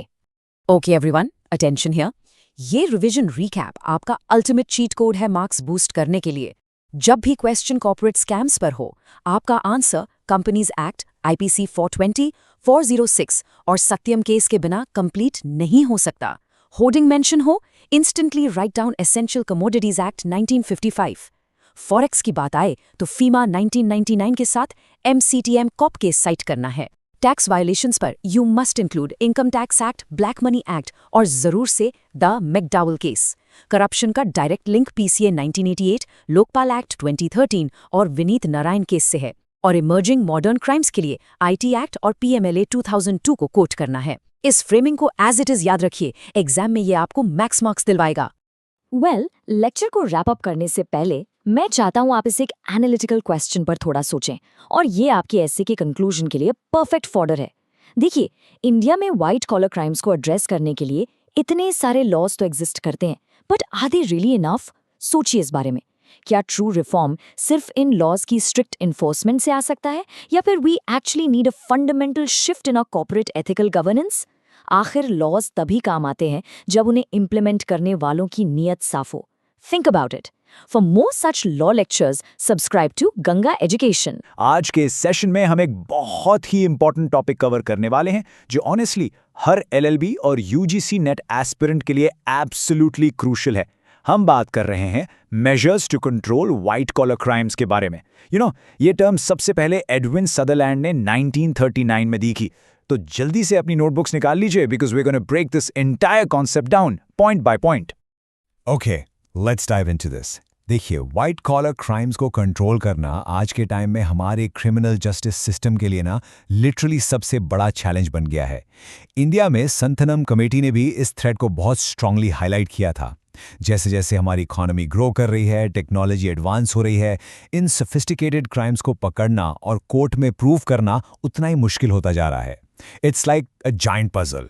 सो आज का हमारा सिलेबस बेसिकली 5 पार्ट्स में divided है। First, the challenge. Second, legal and institutional reforms. Third is public awareness and vigilance. Fourth, corporate and tax solutions. And finally, exams के लिए एक quick revision. Let's get started. Section 1. The challenge. आखिर ये crimes इतनी तेजी से बढ़ क्यों रहे हैं?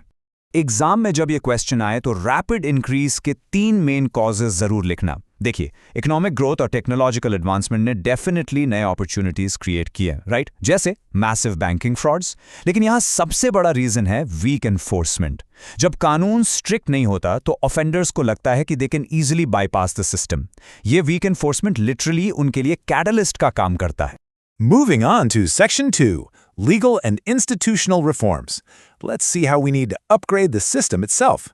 So, the crucial point is, हम पुराने कानून के सहारे आज के इन मॉडर्न क्राइम से बिल्कुल नहीं लड़ सकते। हमें इंडियन पीनल कोड 1860 को अमेंड करने की सख्त ज़रूरत है।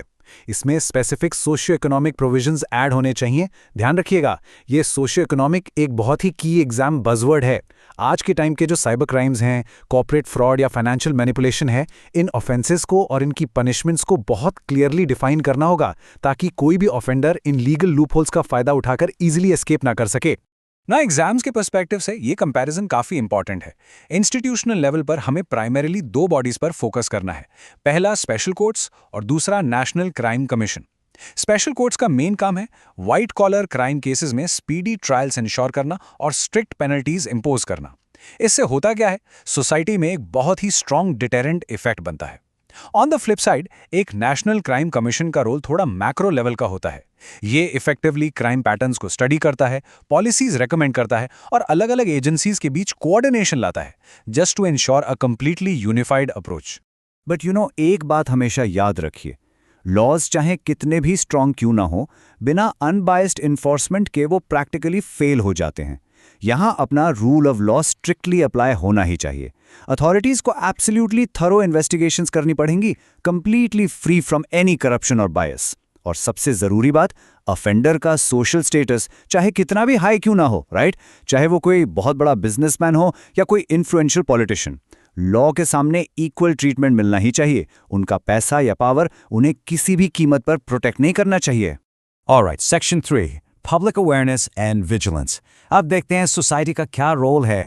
Let's move to and see how this builds up. ये पूरा प्रिवेंशन प्रोसेस बेसिकली एक स्टेप बाय स्टेप जर्नी है। स्टेप 1 है अवेयरनेस स्प्रेड करना। कैसे? थ्रू टीवी, प्रिंट और आजकल ऑब्वियसली डिजिटल मीडिया के through. Then comes step 2, legal literacy programmes, जहां हम एक्चुअली सिटीजन्स को इन क्राइम्स और उनके बेसिक राइट्स के बारे में इफेक्टिवली एजुकेट करते हैं। और फिर आता है फाइनल स्टेप, पब्लिक विजिलेंस। ये तब होता है जब सोसाइटी इतनी अवेयर हो जाती है कि सिटीजन्स इन सस्पिशियस एक्टिविटीज को एक्टिवली रिपोर्ट करने लगते हैं। एक अनइन्फॉर्म्ड सिटीजन से एक टोटली एम्पावर्ड और विजिलेंट सोसाइटी तक का ये जर्नी, यही रियल प्रिवेंशन है।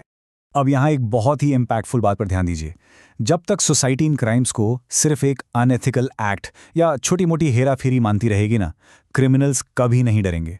Society must treat these as serious offences. Think about it, जब तक हम पब्लिक इन क्राइम्स को स्ट्रांगली कंडेम नहीं करेंगे, इनका अकरेंस कैसे कम होगा? Strong public condemnation is absolutely crucial here. वही रियल डिटोरेंस है। Okay, moving to Section 4, Corporate and Tech Solutions. How do we counter these modern frauds? देखिए, एथिक्स और टेक्नोलॉजी जब मिलते हैं तो एक बहुत स्ट्रांग डिफेंस बनता है। कॉर्पोरेट गवर्नेंस फंडामेंटली अंदर से काम करता है, जैसे कंपनी में एक एथिकल कल्चर प्रमोट करना, स्ट्रांग कोड्स ऑफ कंडक्ट लाना और हर लेवल पर अकाउंटेबिलिटी इंश्योर करना। आपको याद होगा, इंडिया में सत्यम स्कैम के बाद इसकी जरूरत और भी ज्यादा हाईलाइट हुई थी। वहीं दूसरी तरफ use of technology external factors पर काम करता है। एडवांस टेक का यूज करके फ्रॉड्स डिटेक्ट करना, फाइनेंशियल ट्रांजैक्शंस को कंटिन्यूअसली मॉनिटर करना और डिजिटल ट्रैकिंग के थ्रू साइबर क्राइम्स को प्रिवेंट करना। जब ये दोनों एलिमेंट्स कंबाइन होते हैं तो वो फाइनेंशियल मैनिपुलेशन को काफी इफेक्टिवली रिड्यूस करते हैं। And finally, Section 5. Time for a quick revision. Get ready to take some screenshots or notes. चलिए जल्दी से पहले 4 पॉइंट्स समराइज करते हैं। Number 1, creating public awareness mainly through media and legal literacy. Number 2, setting up special courts ताकि speedy trials हो सकें और स्ट्रिक्ट पेनल्टीज मिलें। Number 3, strengthening our legal framework, basically IPC 1860 को मॉडर्न क्राइम्स के हिसाब से थरली अपडेट करना। And number 4, a national crime commission ताकि पैटर्न स्टडी करके यूनिफाइड पॉलिसी रिफॉर्म्स लाए जा सकें। Continuing with the final 4 measures. Number 5, public vigilance, यानी सिटीजन्स खुद आगे आकर इलीगल प्रैक्टिसेस को रिपोर्ट करें। नंबर 6, स्ट्रिक्ट इन्फोर्समेंट, अथॉरिटीज को बिना किसी बायस के थॉरो इन्वेस्टिगेशंस इंश्योर करनी पड़ेंगी। नंबर 7, कॉर्पोरेट गवर्नेंस, जो इंटरनल अकाउंटेबिलिटी और एथिकल कोड्स एस्टैब्लिश करती है। और आखिरी point, number 8, use of technology for advanced fraud detection and digital tracking. The main take away here is कि ये 8 पॉइंट्स मिलकर क्राइम कंट्रोल के लिए एक कंप्लीट मल्टी डिमेंशनल अप्रोच बनाते हैं। So as we wrap up today's explainer, मैं आपको एक बड़े सवाल के साथ छोड़ना चाहता हूं।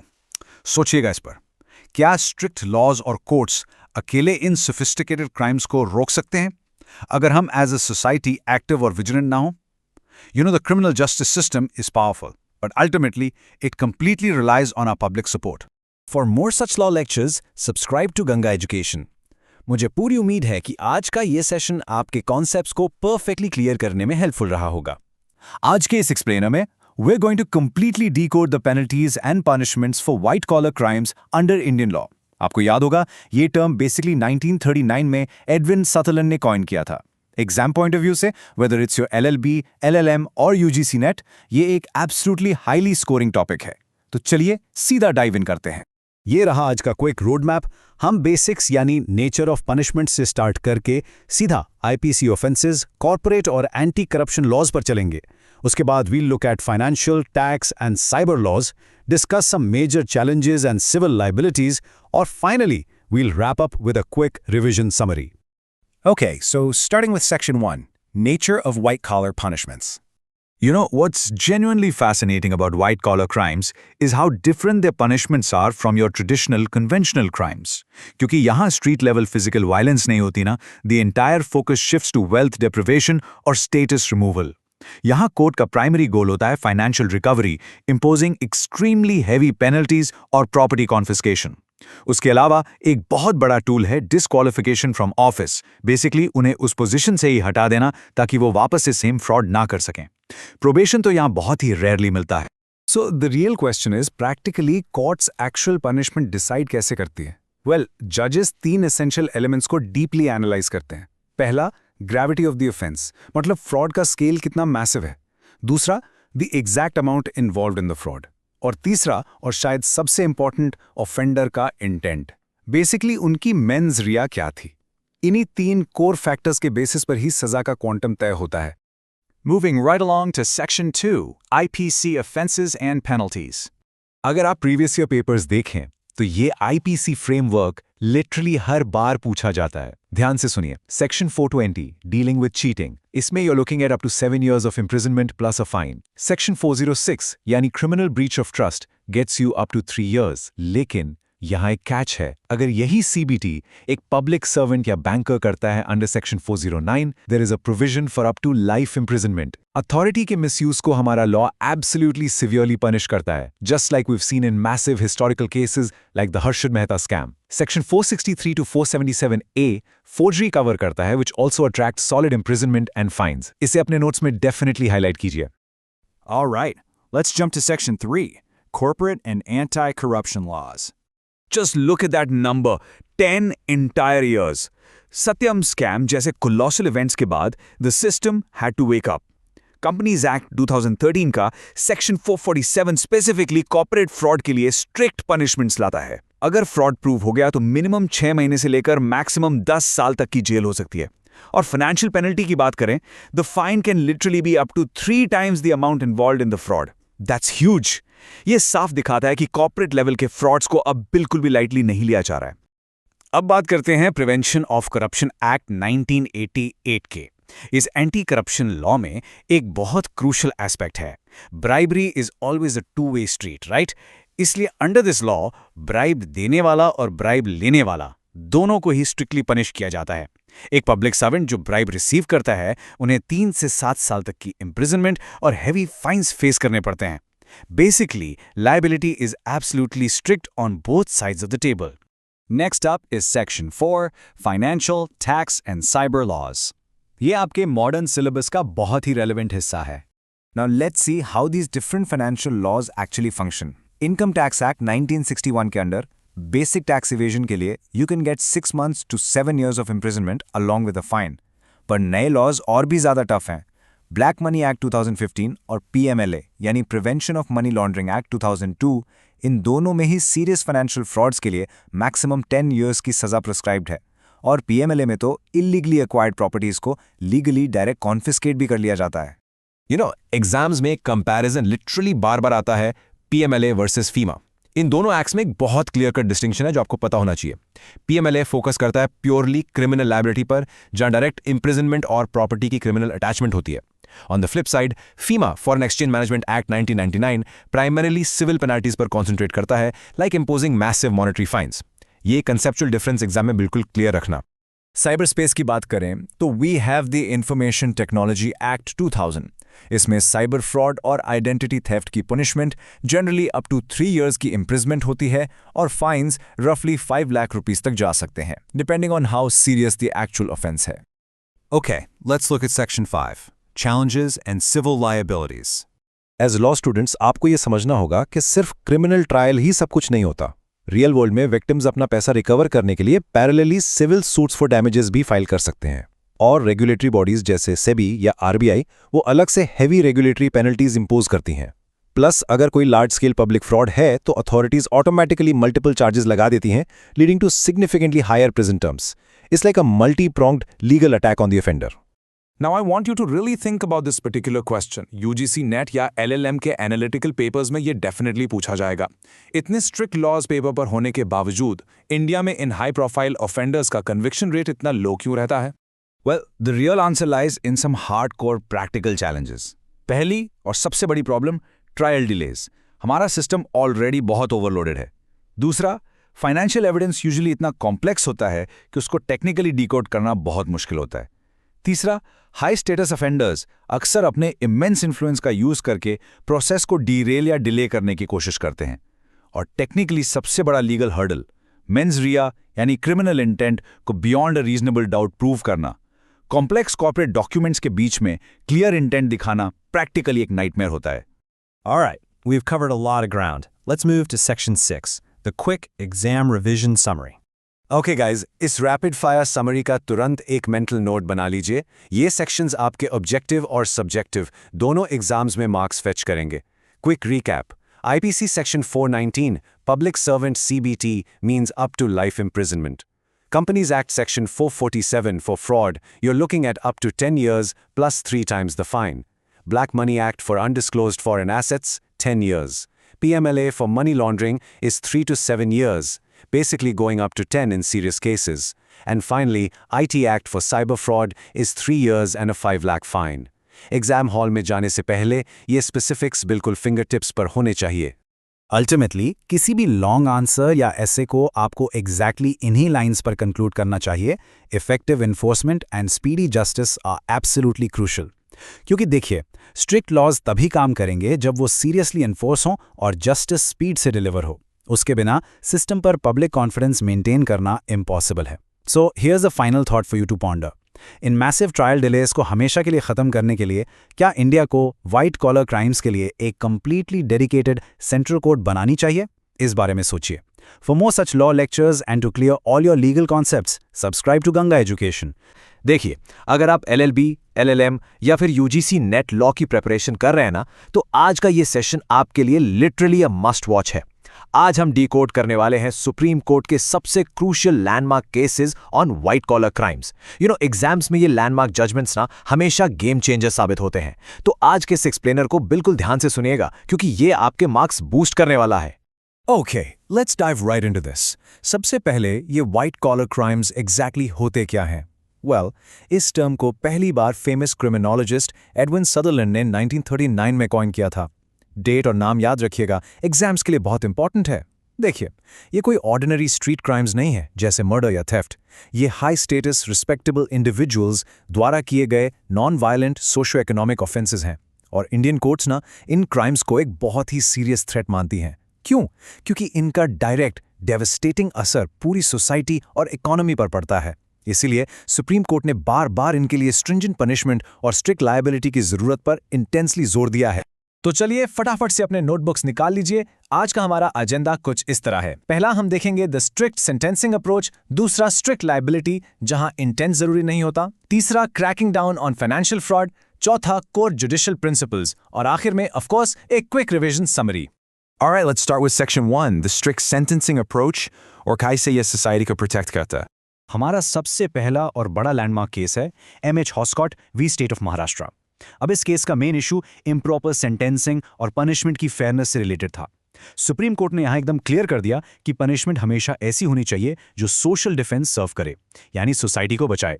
इकोनॉमिक क्राइम्स सोसाइटी को एक बहुत डीप लेवल पर हार्म करते हैं। एक आम आदमी सबसे ज्यादा सफर करता है। इसलिए कोर्ट ने इन स्पेसिफिक केसेस में किसी भी तरह की लीनियंसी को बहुत स्ट्रांगली क्रिटिसाइज किया। And honestly this brilliantly illustrates the supreme court's aggressive stance. ये कोट बहुत ही ज्यादा इंपॉर्टेंट है, ध्यान दीजिएगा। Soft sentencing justice is gross injustice where many innocents are potential victims. I mean, wow! Exam में जब आप व्हाइट कॉलर क्राइम्स पर अपना आंसर लिखें ना, तो ये लाइन एब्सोल्युटली जरूर कोट करें। एग्जामिनर को तुरंत समझ आ जाएगा कि आपके कॉन्सेप्ट्स बिल्कुल क्रिस्टल क्लियर हैं। अपना इन दो पिविटल केसेस को आपस में कंपेयर करते हैं। एक तरफ है सोम प्रकाश वर्सेस स्टेट ऑफ दिल्ली, जहां पब्लिक सर्वेंट करप्शन का इशू था। यहां कोर्ट ने ब्लंटली कहा कि करप्शन एक सीरियस सोशल ईविल है और इसमें डिटरेंट पनिशमेंट यानी ऐसी सजा जो डर पैदा करे मिलनी ही चाहिए। वहीं दूसरी तरफ state of Gujarat versus Mohanlal Jitamalji Porwal case में कोर्ट ने एक कदम और आगे बढ़कर कहा कि economic offences actually ordinary crime से भी कहीं ज्यादा सीरियस होते हैं। देखिए, कोर्ट सब बिगर ऑफेंडर्स का वेट करके छोटे करप्ट ऑफिशियल्स को ऐसी जाने नहीं दे सकती। Rule is strictly for everyone. Mohanlal case के इस एग्जैक्ट कोट पर ध्यान दीजिए। कोर्ट ने कहा था, the entire community is aggrieved if economic offenders are not brought to book. ये पॉइंट आपके दिमाग में बिल्कुल छप जाना चाहिए कि white collar crimes personal disputes नहीं हैं। ये crimes against the entire community हैं। पूरा देश इनका विक्टिम होता है और इसीलिए इन पर स्ट्रिक्ट एक्शन लेना टोटली लाजमी है। Moving on to section 2, strict liability, जहां मोटिव या इंटेंट की कोई जरूरत नहीं होती। तो यहां मेरे पास एक बेसिक क्रिमिनल लॉ का क्वेश्चन है आप सबके लिए। सोचिए जरा, क्या सोशो इकोनॉमिक ऑफेंसेस में कन्विक्शन के लिए मेंस रिया यानी क्रिमिनल इंटेंट या गिल्टी माइंड का होना कंप्लीटली नेसेसरी है? सोचिए इस पर, क्योंकि let me tell you, supreme court का जो आंसर है ना, वो हमारे ऑर्डिनरी क्रिमिनल लॉ से बिल्कुल बिल्कुल अलग है। और उस क्वेश्चन का शॉकिंग आंसर हमें मिलता है PK Tejani versus MR Dange case में। ध्यान रखने वाली बात यह है कि फूड अडल्ट्रेशन जैसे पब्लिक वेलफेयर ऑफेंसेस में स्ट्रिक्ट लायबिलिटी अप्लाई होती है। इसका मतलब क्या है? इसका सीधा मतलब है कि प्रोसिक्यूशन को अब ये प्रूफ करने की बिल्कुल जरूरत नहीं है कि ऑफेंडर का इंटेंशन खराब था या उसके पास नॉलेज थी। अगर क्राइम हुआ है तो लायबिलिटी स्ट्रिक्ट है। मेंस रिया की उस ट्रेडिशनल रिक्वायरमेंट को यहां कंप्लीटली बाईपास कर दिया गया है। ये सिंगल लाइन पूरा स्ट्रिक्ट लायबिलिटी का कॉन्सेप्ट एकदम परफेक्टली समराइज कर देती है। If you sell adulterated food you are guilty regardless of intent. Exam में है ना, अगर स्ट्रिक्ट लायबिलिटी पर शॉर्ट नोट्स आते हैं तो ये केस और ये स्पेसिफिक प्रिंसिपल आपके लिए एब्सोल्युटली परफेक्ट है, पूरा स्कोर मिलेगा। Let's jump to Section 3, Cracking Down on Financial Fraud. Banking और मार्केट्स की बात करते हैं अब। यहाँ टेबल पर ध्यान दीजिए। पहला है Ramnarayan Popli versus CBI case. ये बैंकिंग फ्रॉड और फाइनेंशियल कंस्पिरेसी पर एक बहुत ही लैंडमार्क जजमेंट था, जहां कोर्ट ने स्ट्रिक्ट डिटरेंस की बात की थी। लेकिन जो सबसे क्रूशियल है वो है सीबीआई वर्सेस रमेश केली। इस केस ने एंटी करप्शन लॉज का पूरा दायरा ही बदल दिया। इसने ये नई रूल स्टैब्लिश की कि प्राइवेट बैंक ऑफिशियल्स जो पब्लिक ड्यूटीज परफॉर्म कर रहे हैं ना, उन्हें भी करप्शन लॉज के अंडर पब्लिक सर्वेंट्स ही ट्रीट किया जाएगा। ये एक रियल गेम चेंजर था। इसे अपने नोट्स में हाईलाइट जरूर कर लीजिए। अब बात करते हैं एक ऐसी केस की जिसका स्केल लिटरली मैसिव था। Sahara India real estate versus SEBI. आपने इसके बारे में शायद न्यूज़ में भी सुना होगा। सहारा ने ना without proper regulatory compliance questionable financial instruments के थ्रू पब्लिक से हजारों करोड़ रुपए कलेक्ट कर लिए। सुप्रीम कोर्ट ने यहां एक्सट्रीम स्ट्रिक्ट एक्शन लेते हुए सारा का सारा पैसा इन्वेस्टर्स को रिफंड करने का ऑर्डर दिया। मैसेज बिल्कुल लाउड एंड क्लियर था। फाइनेंशियल ट्रांसपेरेंसी को इग्नोर करके पब्लिक से फंड्स रेज करना अब किसी भी कीमत पर बर्दाश्त नहीं किया जाएगा। एक और इंपॉर्टेंट मार्केट फ्रॉड केस है सेबी वर्सेस राखी ट्रेडिंग प्राइवेट लिमिटेड। इस स्पेसिफिक केस में आर्टिफिशियल ट्रेडिंग प्रैक्टिसेस और स्टॉक मार्केट मैनिपुलेशन को बोल्डली एड्रेस किया गया। सुप्रीम कोर्ट ने फर्मली होल्ड किया कि किसी भी तरह की आर्टिफिशियल मार्केट मैनिपुलेशन लीगली और स्ट्रिक्टली फ्रॉड ही मानी जाएगी। बेसिकली सिक्योरिटीज मार्केट ऑफेंसेस में अब स्कैमर्स के लिए कोई लूप होल बचा नहीं है। चलिए अब आते हैं सेक्शन 4 पर, core judicial principles. Let's synthesise all of this. So the crucial point here is, अगर एग्जाम में आपसे कोर्ट्स की ओवरऑल अप्रोच पूछी जाए तो आपको ये 5 पॉइंट्स लिखने हैं। Number 1, strict punishment is completely necessary. Number 2, economic offences का नेगेटिव असर पूरी सोसाइटी पर होता है। नंबर 3, सोशियो इकोनॉमिक लॉज में स्ट्रिक्ट लायबिलिटी अप्लाई होती है। नंबर 4, वेलफेयर लॉज को हमेशा लिबरल इंटरप्रिटेशन मिलना चाहिए ताकि उनका ट्रू पर्पस अचीव हो सके। और नंबर 5, ऑफेंडर का सोशल स्टेटस कितना भी हाई क्यों ना हो, उसको कोई अनडू लीनियंसी नहीं मिलेगी। हालांकि एज ए लॉ स्टूडेंट आपको पता होना चाहिए कि स्कॉलर्स का एक कॉमन क्रिटिसिज्म ये हमेशा रहता है कि इन स्ट्रिक्ट लॉज के बावजूद इंप्लीमेंटेशन के वक्त हाई प्रोफाइल ऑफेंडर्स अक्सर सिस्टम में लूप होल्स निकाल लेते हैं। But purely judicially speaking rules अब बिल्कुल स्ट्रिक्ट हैं। All right, finally, Section 5, हमारा क्विक रिविजन समरी। एग्जाम के एक दिन पहले के लिए परफेक्ट। इन पहले 4 केसेस को ना एकदम डिजिटल फ्लैश कार्ड्स की तरह ट्रीट करें। रेडी? होस्कोट केस, तुरंत दिमाग में आना चाहिए सोशल डिफेंस और स्ट्रिक्ट पनिशमेंट। सोम प्रकाश, पब्लिक करप्शन में deterrent punishment. Tijani case, public welfare, food adulteration और स्ट्रिक्ट लायबिलिटी यानी नो मेंस रिया। और मोहनलाल केस, पब्लिक इंटरेस्ट, ये स्टैब्लिश करता है कि इकोनॉमिक ऑफेंसेस ऑर्डिनरी क्राइम्स से कहीं ज्यादा सीरियस हैं। और हमारे रिमेनिंग 4 फाइनेंशियल फ्रॉड केसेस। पापली केस का कोर इशू था फाइनेंशियल कॉन्स्पिरेसी, जिसमें स्ट्रिक्ट डिटरेंट मिला। गेली केस बिल्कुल याद रखिएगा, private bank officials performing public duty are treated as public servants. Sahara case था इन्वेस्टर फंड्स के बारे में, enforcing massive refunds and financial transparency. और आखिर में Rakhi trading, very simple concept, stock market manipulation is strictly equal to fraud. तो जाने से पहले मैं आपसे एक आखिरी सवाल पूछता हूं, क्या आप एग्जाम्स और रियल प्रैक्टिस दोनों में याद रखेंगे कि जब बात इन सोशियो इकोनॉमिक ऑफेंसेस की होती है तो ट्रेडिशनल क्रिमिनल लीनियंसी की जगह स्ट्रिक्ट लायबिलिटी और सोशल जस्टिस को हमेशा हमेशा ऊपर रखा जाता है? I genuinely hope in cases ने ये पूरी पिक्चर आपके माइंड में बिल्कुल क्लियर कर दी होगी। For more such law lectures subscribe to Ganga Education. Keep studying, keep excelling, और मैं आपसे मिलता हूं हमारे अगले सेशन में। Thank you for watching this session. If you found this lecture useful, do like, share and subscribe to Ganga Education. Keep learning, keep growing and stay connected for more law lectures.